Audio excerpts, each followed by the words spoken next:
everyone and welcome back to Do You Even CSGO, the weekly tips and tricks series banishing ignorance from Valve servers one video at a time. This week we'll be taking a gander at a guide to grenades, so let's get going.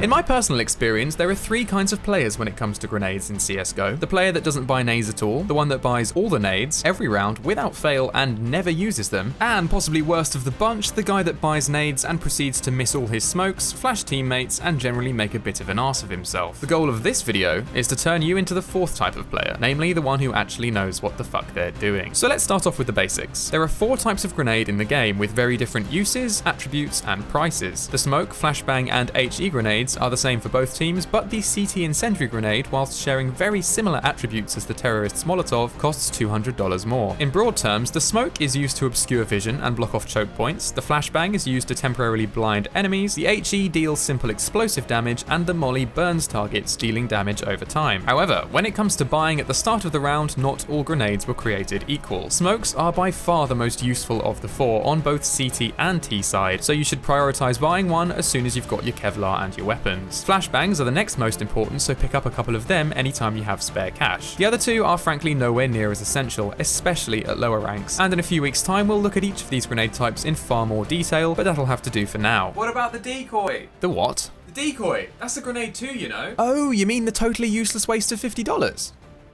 Yeah, let's move on. The next thing you need to know is that there are three different ways of throwing a grenade. The standard and most powerful throw simply involves left-clicking with your chosen grenade selected, whilst right-clicking will perform an underhand, short-range throw, useful for quickly dropping a smoke or pop flashing. The third kind of throw, a sort of balance between the two, is rarely used, but if you really want to try it, just click both mouse buttons together. It's pretty simple stuff when you're standing still, but when doing any of these throws whilst moving, bear in mind that your direction and momentum will affect the grenade's trajectory. For example, a running or jumping throw will go much further than a standing throw. Grenades in Counter-Strike are at their most powerful when used with purpose and precision, so learning set nades is absolutely vital. This can range from using Molotovs to flash out common CT positions to using pop flashes to blind the entire terrorist team as they rush a bomb site, and as with aim training and spray control, we are all about the offline practice in this series, and grenades are no different. In addition to the commands we've looked at in previous episodes, you'll need SV grenade trajectory, which shows the path of your nade throws, and I've linked a useful config in the description to help you out as well. Once again, make good use of workshop maps that show you how to throw a whole host of set grenades, as well as great YouTube tutorials by channels such as Jamie W. Honestly folks, I really cannot stress how important it is to learn at least a couple of set smokes on your favourite maps, especially on the terrorist side. One last thing, and you're going to have to trust me on this one, chaps. Taking out a nade, throwing it, and getting your weapon back up always takes a little bit longer than you think. So, next time you're on CT and you hear the thunder of a Tech 9 rush round the corner, please don't be that guy who dies with a flash in his hand. It's not big and it's not clever. Either run away and stay alive for the retake, or keep that gun out and take as many down with you as you can. That is all. Don't forget to tune in next week when we'll be looking at the thorny issue of communication, and if you have any suggestions or questions, please do scribble away in the comments below. Thanks for watching folks, I'll see you on the next one.